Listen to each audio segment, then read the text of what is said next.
Hey everyone, it's Zach back with a new mortgage video. Hope you all had a happy New Year's. If this is your first time seeing one of my videos, welcome to my channel.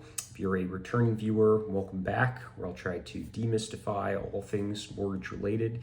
If you find this content helpful, please like and subscribe. On this video, I wanted to do kind of a State of the Union for the year 2026. I shot a short video about a couple keys for mortgage rates. I want to go a little more in detail over those and a couple other things in this video. Generally speaking, I think the big thing that's going to change from 2025 to 2026 is a focus on inflation from jobs being the biggest driver of mortgage rates. And the reason for that is the limited data we had in the last quarter showed that the Fed rate cuts are working in terms of restoring some stability. Job growth had been declining pretty rapidly, but that's the reason the Fed chose to cut rates 3 times when going into the year we were only expecting 1 or 2.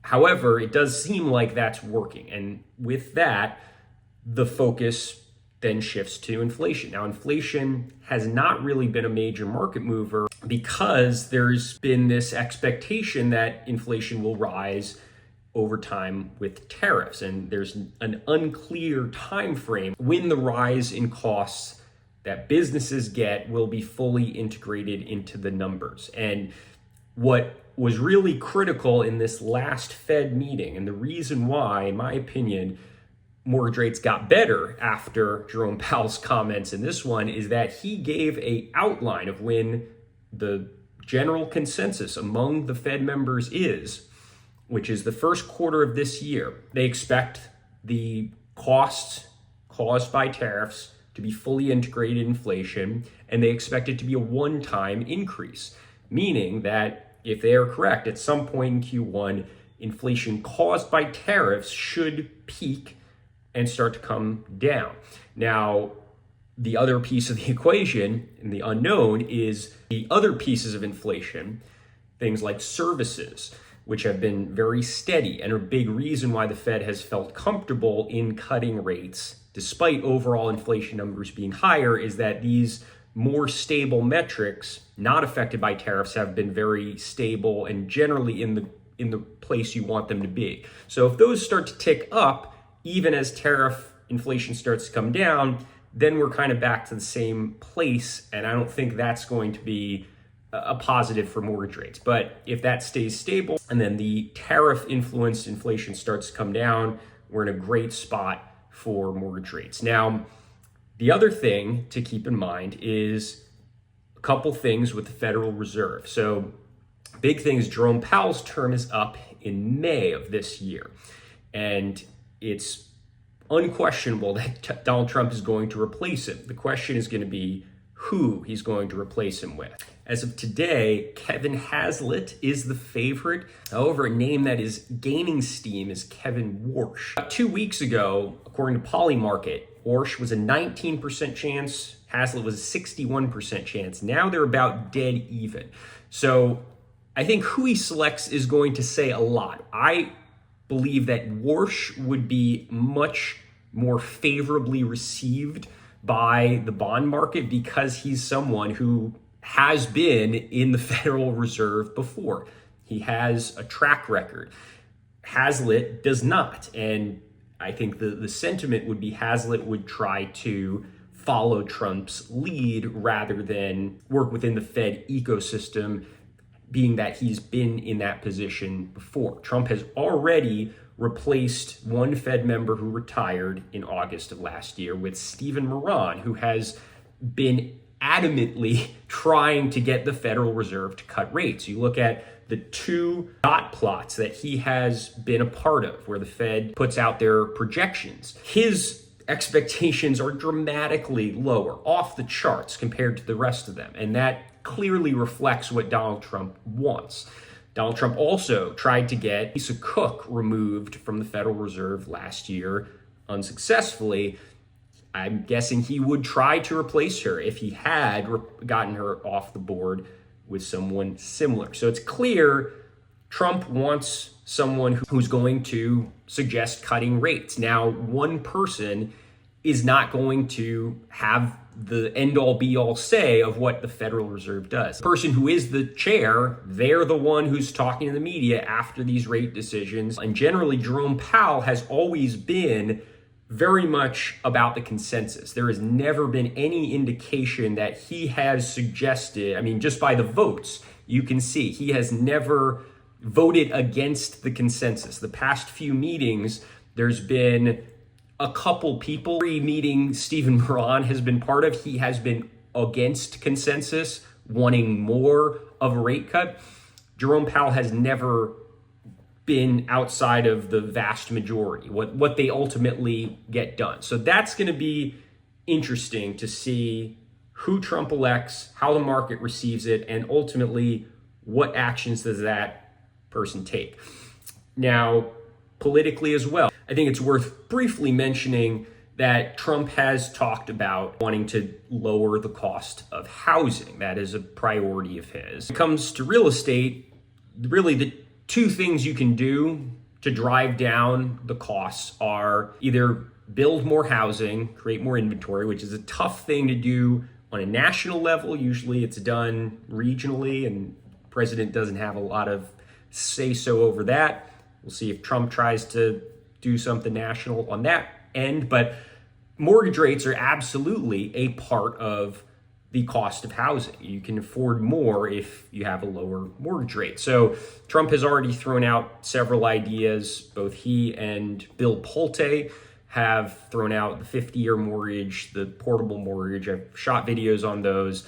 I don't think those are the solutions to housing affordability, but I think the focus of the administration is to get mortgage rates down. So that goes to my next point, which I'll kind of pair with the discussion about the Federal Reserve, which is economic data. And the only reason I'm talking about this is because of last September. Go back to the beginning of the video. I talked about how we saw a steep decline in job growth. One particular report last year was released in early September. Immediately after that, Trump fired the head of the BLS. And it was clear from his statements that it was because he didn't like these numbers. People from his administration came out and spun it as, no, he just doesn't like that they're revising these numbers. He wants to get someone better in there. And to his credit so far, or the credit of the new head of the BLS, so far, outside of the government shutdown, which is a whole nother topic, the reports that had been released after that one seemed to be on point, and there were not as many revisions of the previous 2 months. Now, that said, it's still something you have to watch, especially knowing how much Donald Trump wants to bring down the federal funding rate, because I think he thinks it will help mortgage rates. But, I've said this before, if the data doesn't support lowering the federal funding rate, and they still lower it dramatically, that is going to be bad for mortgage rates. Also, if there's any real question, you've got people, the conspiracy theorists, saying the data is already BS because of what happened in September. And I'm not a data scientist, but the market, which is apolitical, all they care about is return on investment, they've shown no indication that they doubt these numbers. And there's no credible sources I've seen questioning these numbers so far. So far so good, but if anything changes on that regard, where there is questions on this data, that, regardless of what the numbers show and regardless of what the Fed does with their funding rate, mortgage rates are spiking if that happens. You've ever seen the movie Margin Call? At the very end of the movie, what they call a fire sale. That's what it's going to be for mortgage-backed securities, for treasury bonds. Once you lose that independent Fed and reliable data, that's the kiss of death. I will say, I don't think this is the most likely outcome by any means. I actually think if I had to pick, I would say realistic best case would be kind of the first outline. We get inflation that starts coming down sometime in Q1. And ideally, if we get to where inflation is lower than where the Fed wants it to be by the end, where the Fed expects it to be by the end of the year, which is 2.4%. If we get to 2.2, 2.1, I can see mortgage rates getting into the high fives, maybe even the mid fives for the 30-year national average. Conversely, uptick in job growth, a significant uptick in job growth, decline in unemployment rate, and inflation stays relatively flat, or regardless of what happens from a job standpoint, if we start to see a real spike in inflation, then I could see us getting up to the high sixes to low sevens, where we kind of were to start this year. I think those are the two most likely scenarios, or maybe somewhere in between what I outlined with the government-controlled Fed and unreliable data. If that were to happen, I can't even speculate where I think mortgage rates would be. But I don't think that is very likely. I think it's likely enough to warrant talking about it. So yeah, longer video than usual, but felt like it was worth really diving into. As always, if you have any questions or comments, feel free to comment below or call, text, or email me anytime. But thanks for tuning into this video, and I will see you next time.